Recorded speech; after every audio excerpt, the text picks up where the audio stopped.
به نام الله مهرورز مهرگستر، بهترین ستایش ها از آن الله است. پروردگار جهانیان، بخشنده مهربان، مالک روز جزا. بارالها تنها تو را می پرستیم و تنها از تو یاری می جوییم. پس ما را به راه راست هدایت فرما، راه آنان که به دیشان نعمت داده ای و نه راه کسانی که بر آنان خشم گرفته ای و نه راه گمراهان. آمین.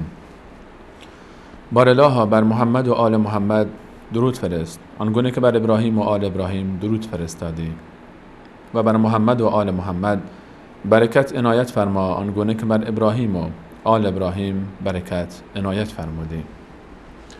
و با هزاران درود و هزاران سلام خدمت همه شما بینندگان عزیز و ارجمند. الله را شاکریم از اینکه این فرصت رو در اختیار ما قرار داد تا یک بار دیگر در خدمت شما خوبان و مهربانان باشیم با یکی دیگر از برنامه‌های بانوان عصر پیامبر. اگر ما رو همراهی کرده باشید در برنامه‌های گذشته درباره بزرگ بانوی تاریخ اسلام خدیجه کبری رضی الله عنها، اولین همسر پیامبر بزرگوارمان، صحبت کردیم و سخن گفتیم. در این برنامه قصد داریم تا درباره دومین همسر پیامبر اکرم صلی الله علیه و سلم، دومین بانوی بزرگواری که این شرف و افتخار نصیبش شد تا در لیست همسران پیامبرمان داخل بشه و لقب ام المؤمنین رو شامل حال خودش بکنه و این افتخار نصیبش بشه صحبت بکنیم. در 50مین سال عمر پیامبر بزرگوار اسلام صلی الله علیه و سلم، بعد از 25 سال زندگی با عطوفت و با محبت و سرشار از حکمت همراه خدیجه کبری رضی الله عنها به اتمام رسید و مادرمان خدیجه پیامبر بزرگوار اسلام رو تنها گذاشت. 50مین سال عمر پیامبر اکرم صلی الله علیه و سلم سال سختی بود برای ایشون. به هر حال فراموش کردن محبت‌ها، وفاداری‌ها، تلاش‌ها، زحمت‌ها، تحمل مشقت‌ها، رنج‌ها، همراهی‌ها، همدلی‌ها، همسفر بودن با خدیجه کبری در 25 سال گذشته امر آسان و ساده‌ای نبود که بزرگ مرد وفای تاریخ پیامبر اکرم صلی الله علیه و سلم به راحتی بتونه که همه این صفات نیک رو فراموش بکنه و هرگز هم فراموش نکرد. تا آخرین لحظه حیات پیامبر بزرگوارمان ذکر خیر خدیجه کبری رو بر زبان داشتند و خدیجه کبری رضی الله عنها را همیشه گرامی می داشتند و چرا گرامی ندارند در حالی که فاطمه زهرا، ام کلثوم، رقیه و زینب یادگارهای خدیجه کبری در خانه بودند و پیوسته پیامبر بزرگوار اسلام صلی الله علیه و سلم اونها رو می دیدند. علاوه بر این دوستانی که در زمان خدیجه کبری به محضر رسول صلی الله علیه و سلم شرف یاب می شدند، اینها در بعد از وفات ایشون هم به محضر آن حضرت می رسیدند و پیامبرمان همان گونه که در حیات خدیجه کبری اونها رو گرامی می داشتند، در بعد از حیات ایشون هم اونها رو گرامی می داشت. در سال 10 بعثت، سالی که اون سال رو محدثین، سیره‌نگاران و علمای بزرگ امت به عنوان سال غم و سال اندوه برای پیامبرمان نام نهادن، در این سال صحابه جان برکفانی که حاضر بودند تا قطعه بشند اما خاری به پای آن حضرت فرو نره، حاضر بودند تا کشته بشن، در دیگهایی از روغن سرخ و آب جوشان بیفتند اما موی از سر مبارک اون حضرت کم نشه، شاهد این غم و اندوه بودند. می‌دیدند که پیامبر بزرگوار اسلام اون شادابی و تراوتی رو که در هنگام حیات همسر بزرگوارشون خدیجه کبری داشتند ندارند. کاملا احساس می‌کردند که جای خالی خدیجه در خانه پیامبر باید پر بشه. هرچند کسی نبود که نقش خدیجه رو ایفا بکنه در خانه نبوت، یقین داشتن که کسی دیگری برای پیامبر خدیجه نخواهد شد، اما سعی می‌کردن تا بتونن مقداری از اون بار عاطفی رو که حاکم است بر فضای خانه نبوت کم بکنن. سعی می‌کردن تا مرهمی بر زخم‌های پیامبر اکرم صلی الله علیه و سلم در داخل خانه پیدا بکنن. سعی می‌کردن تا حداقل کسی باشه در خانه پیامبر اکرم تا بانویی بشه بر خانه، تا فرزندان جای خالی مادرشون رو کمتر احساس کنن، تا همسر جای خالی همسر رو کمتر احساس بکنه. از این رو به مشورت پرداختن، با هم رایزنی کردن تا برای بزرگ پیامبر تاریخ همسری رو پیشنهاد بکنن. با هم نشستن، مشورت کردن و به این نتیجه رسیدن تا با پیامبرمان در میان بگذارن این موضوع رو که اگر راضی باشن شخص دیگری به همراه ایشون ازدواج بکنه. به هر حال هر انسانی در زندگی خودش نیاز به همسر داره، نیاز به همسری داره که هم فکرش باشه، همراهش باشه، هم سفر و هم سنگرش باشه.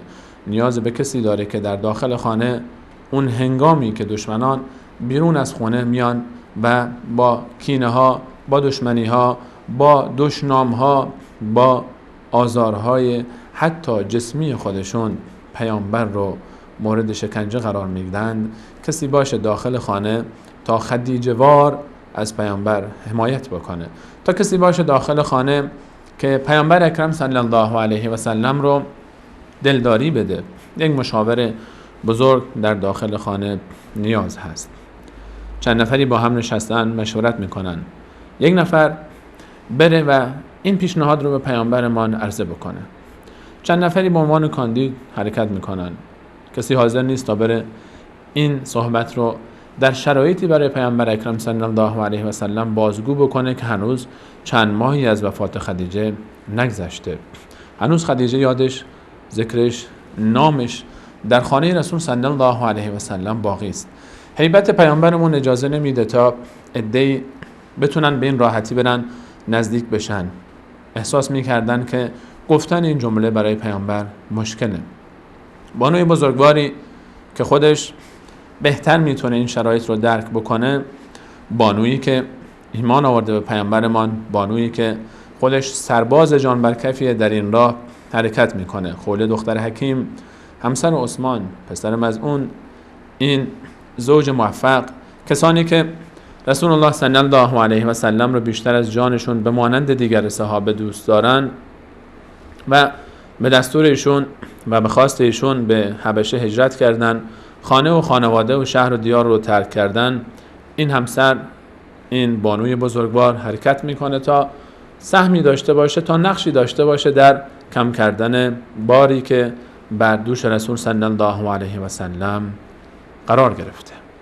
خوله حرکت میکنه به سمت خانه رسول الله صلی الله علیه و سلم و وقتی در خانه رسول صلی الله علیه و سلم رو میزنه، پیامبرمان میفرمایند کیست؟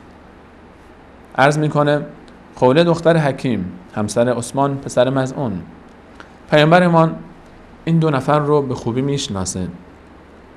هنوز فراموش نکرده که اینها از جمله کسانی بودن که در سفر دوم به حبشه تمام زندگی خودشون رو در مکه گذاشتن و حرکت کردن جان برکف در راه اسلام، در راه اتباع از پیامبرمان به حبشه رفتن. اون اعتماد اولیه حاصل شده، اون شناخت اولیه نسبت به این بانو هست. رسول الله صلی الله علیه و سلم درب خانه رو به روی خوله دختر حکیم باز میکنن. خوله دختر حکیم میهمان خانه رسول صلی الله علیه و سلمه. رسول الله صلی الله علیه و سلم خودشون در رو باز میکنن و خیر مقدم میگن به بزرگ بانوی مهاجری مانند خوله. خوله در خانه‌ای وارد میشه که قبل از این وقتی به این خانه می آمد خدیجه در اون خونه رو باز میکرد. الان خدیجه در خانه نیست و خود رسول صلی الله علیه و سلم در رو باز میکنن. چه خوش نصیب میهمانی که میزبانش پیامبر خداست. چه احساسی داره خوله اون لحظه‌ای که میزبانش رسول الله صلی الله علیه و سلمه، پیامبر بزرگوار اسلام، همون پیامبری که خوله در طول زندگی فقط به خاطر دستور ایشون، به خاطر محبت ایشون، به خاطر کسب رضایت ایشون که همون رضایت الله تعالی است، زندگی خودش رو در مکه رها کرد و به حبشه رفت. مشکلات حبشه رو تحمل کرد، دوری از مکه رو تحمل کرد، دوری از وجود نازنین خود پیامبر اکرم صلی الله علیه و سلم رو تحمل کرد به خاطر دستور خودشون. امروز در خانه پیامبر اکرم صلی الله علیه و سلم میهمانه و پیامبر بزرگوارمان میزبان. پیامبرمان پذیرایی میکنه از خوله، احترام میگذاره به ایمانش، احترام میگذاره به صبرش، به جهادش، به تلاشش، به هجرتش، به حلم و وقارش. خوله وقتی که این برخورد رو میبینه و غیر از این هم انتظار نداره، احساس میکنه راحت‌تر میتونه با رسول الله صلی الله علیه و سلم صحبت بکنه. خوله آمده در خانه خدیجه رضی الله عنها تا سعی بکنه جای خالی خدیجه رو برای همسر خدیجه کبری پر بکنه. روی به رسول الله صلی الله علیه و سلم فرمود: یا رسول الله، احساس میکنم ناراحتید. ما احساس میکنیم شما ناراحتید، اندوهگینید. پیامبرمان فردی بود از خود اجتماع، شخصی بود مثل بقیه. پیامبر ما هم احساس داره، پیامبر ما هم قلب داره، پیامبر ما هم ناراحت میشه، پیامبر ما هم اون محبتی رو که در قلبهای بقیه انسان هاست در قلب خودش بلکه بیشتر داره نسبت به اطرافیان خودش. پیامبر ما هم اشک میریزه، پیامبر ما هم عصبانی میشه در جایی که حکم الله و رسولش زیر پا گذاشته بشه. انسانی است مثل بقیه انسان ها.